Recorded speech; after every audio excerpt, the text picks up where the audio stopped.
I'm going to overview novel tailoring of genetic studies, or in other words, genotyping and implications of microRNAs in diseases, and the recent advances in molecular diagnostics and therapeutics.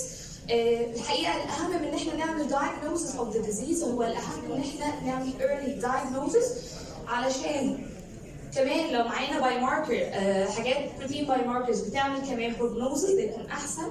الاثنين مع بعض together يخلونا نبدأ start early treatment of the patients، وأكيد ده هيأثر ويأفكت على outcome of the patients أو the diseases.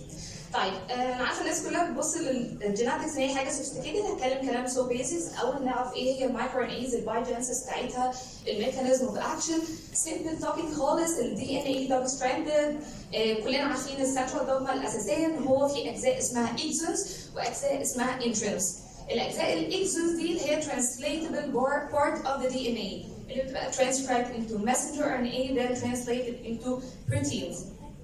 الأجزاء اللي اسمها introns it was called before هي مجرد junk part of the DNA and has no functions, but the recent studies اللي ما بقتش recent بقى started to discover that the introns though they have very important regulatory functions regarding the regulation of gene expressions. عشان الانترونز دي بتبقى transcribed into حاجة اسمها ncRNAs أو non-coding RNAs. مش بس المايكرو RNA اللي أنا بتكلم عليه النهارده، لا في حاجة كمان اسمها sRNA وال pRNA كلهم ليهم regulatory functions.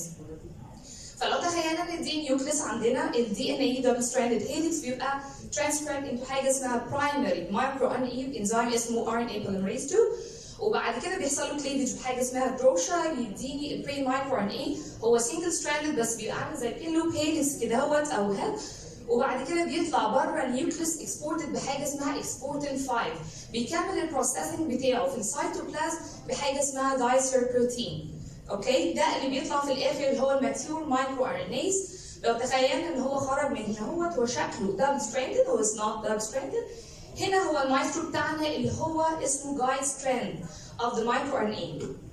At this point هو قدامه either two ways، يا اما بيعمل perfect base pairing مع الماسنجر ار ان اي عن طريق حاجه اسمها ايجوبروتين وريست كومبلكس، فبيروح عامل ماسنجر ار ان اي ديجراديشن ويكسره، فخلاص ما بقاش functioning ولا translated into proteins. يا اما another way ان هو بيعمل imperfect او perfect base pairing مع الماسنجر ار ان اي باستخدام برضه او بالهيلب اوف الايجوبروتين والريست كومبلكس، فبيحصل حاجه اسمها translational repression. الماسنجر ار ان اي بيفضل سليم زي ما هو، بس خلاص فقد الايه translation into proteins. ادي المايكرو ان اي بيتبقى منه اللي هو الاورنج دوت اللي هو الجايد ستراند، بيمسك في الماسنجر ار ان اي اللي هو التارجت بتاعنا بالهيلب اوف ذا ريست كومبلكس اند الايجوبروتين، وقدامه التو ويز يا اما translation repression يا اما الديجراديشن. So the microRNAs هم small microRNAs هم very small، بيبقوا تقريبا من 18 to 25 nucleotides endogenous. They are non-coding regulatory RNAs. هم نفسهم do not withhold sequential information to transcribe for proteins، لكن ليهم critical regulators أو regulatory functions لgene expression بطريقة الماسنجر RNA degradation أو translational repression. فزي ما احنا عارفين من السنترال دوجما، لو عرفنا الميكانيزم اوف اكشن اوف اي حاجه في الدنيا I can stop this mechanism of action at certain point. طيب السنترال دوجما اللي كلنا كنا عارفينها زي ما بنقول هي is now expanded، ان كلنا زمان عارفين ان دي ان اي بيبقى translated او transcribed into messenger RNA ويكمل proteins. الجديد دلوقتي لا، ان في حاجه ثانيه اللي هي الانسي ار ان ايز اللي من ضمنها المايكرو ار ان اي اللي هي بعد كده بتعمل الكليفج او ريموفل اوف الماسنجر ار ان اي، فهو ما بيقدرش يرجع يبقى translated into proteins. فدي بنقول عليها الاكسبانشن اوف الدوجما السنترال دوجما. طيب it was exciting to add to our knowledge in the complexity of the organism is not related or is poorly correlated مع the number of coding proteins، لكن it's highly correlated with the ncRNAs or non-coding RNAs. when only 2 to 3% من الهيومن جينوم بتاعنا بس بيكون translated into proteins. المايكرو RNAs الحقيقه هي بتلعب رول مهم جدا biological وفسيولوجيكال وكمان في disease process، يعني هم مسؤولين عن الريجوليشن of gene expressions والبيولوجيكال process زي cell differentiation والgrowth والميتابوليزم even حتى الابوبتوزس، وكمان بيريجوليت الاميون سيستم، بس كمان بالاضافه الى الديزيز بروسيس في الانفلاميشنز والانفكشنز والكانسرز.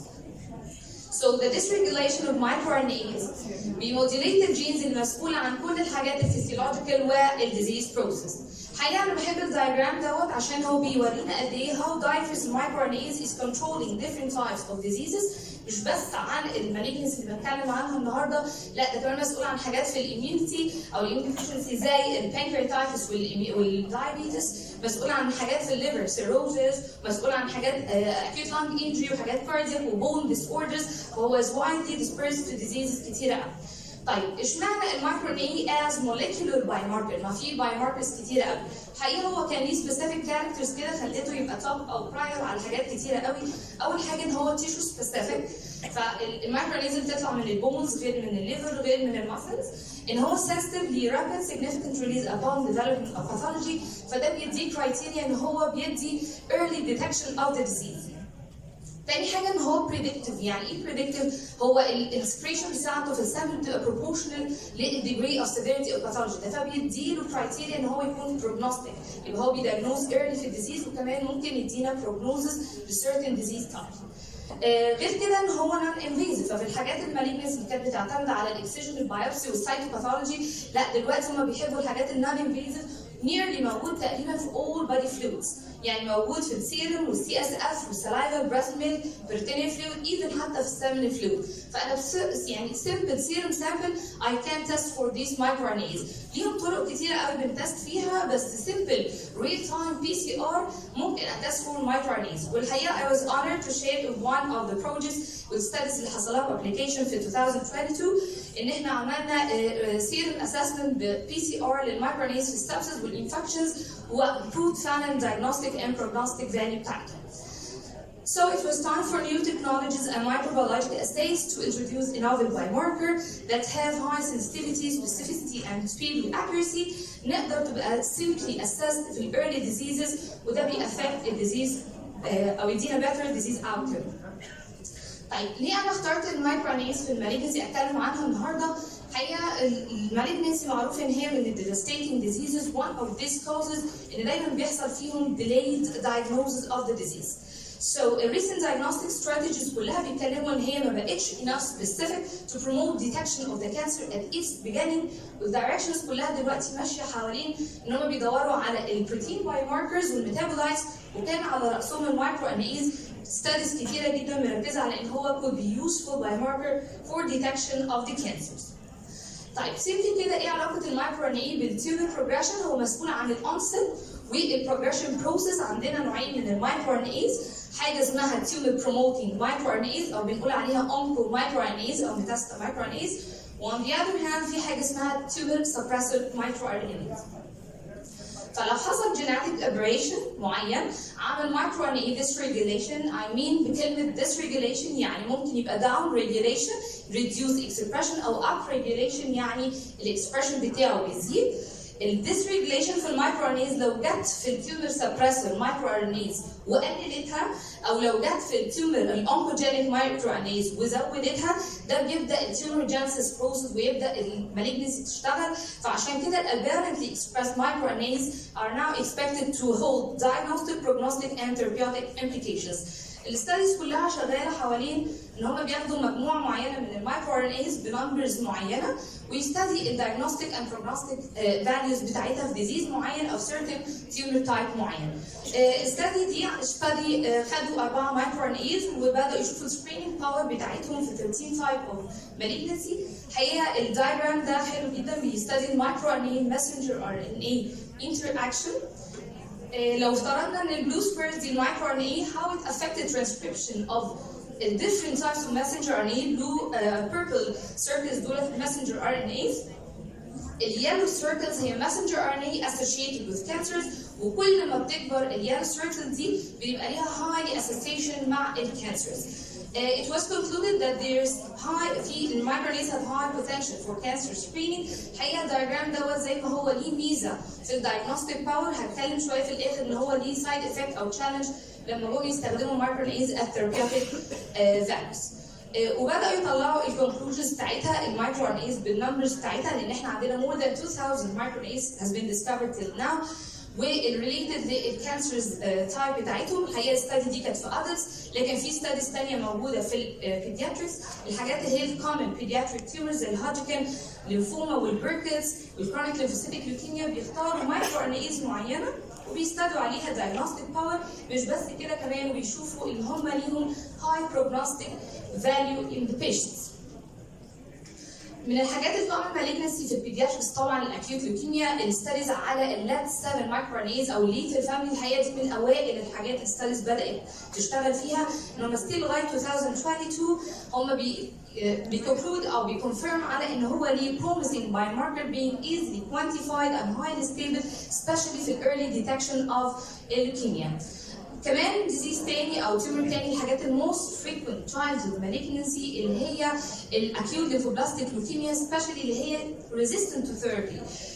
موضوع الريزيستنت او مالتي دراج ريزيستنت ليمفوماز او لوكيميز ليمفوبلاستيك لوكيميز كانت بتمثل obstacle جامد جدا towards التريتمنت. فلما جم اكتشفوا المايكرو ار ان اي اللي هو رقمه 326 لقوا ان في significant down regulation في البيشنتس دول، بداوا يعرفوا ازاي كنترول او سكرين البيشنت دول from early stages of the disease. من الحاجات الثانيه الكومن بيدياتريك تيومرز بتاعتنا البيسل ليمفوما، وزي ما كنت بقول من شويه ان الحاجات اللي كانت بتعتمد على السيرجيكال اكسجن بايوبسي ويعملوا لها انفيزيف هيستوباثولوجيكال اكزامينيشن، بدا دلوقتي يبقى في بريفرنس او بريفيرال للحاجات النون انفيزيف سيروم سامبلز اللي ممكن تديهم دايجنوستيك بروجنوستيك باور من غير ما يعملوا ريسك للبيشنتس. والستادي دي اتكلمت عن 3 مايكرو انيز ولقوا ان فيها higher expression للمايكرو انيز دي في الديفيوز لارج بي ليمفوما. فاضل حته صغيره. دي البيبر اللي بتتكلم عن البيسل ليمفوما وعملوا الدايجرام الكبير ده ستادي انواع كثيره جدا من المايكرو انيز اللي هي الارز اللي جنبيها اللي هي بتبقى هايلي او هايلي اكسبرس او لو اكسبرس.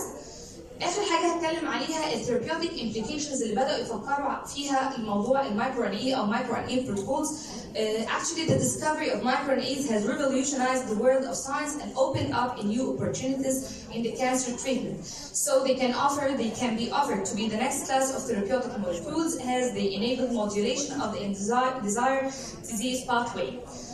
لو احنا قلنا ان المايكرو انيز اللي عندنا قلنا هم نوعين، الانكو مايكرو انيز والتيومر سبريسر مايكرو انيز اللي بيأفكت التيومر بروجريشن والميتاستاسيس وكمان الريزيستنس تو ثيرابي. السيمبل استراتيجي بتاعتهم لما استخدموها هم كانوا عايزين يشتغلوا على الانكو مايكرو انيز ويبداوا يقللوها عن طريق حاجه اسمها مايكرو ان اي ماسكس او small molecule inhibitors او antagonists او sponge، او on the other hand ياخدوا tumor suppressor microRNAs ويكبروا او يزودوا السكريشنز بتاعتها عن طريق gene therapy او المايكرو mimics.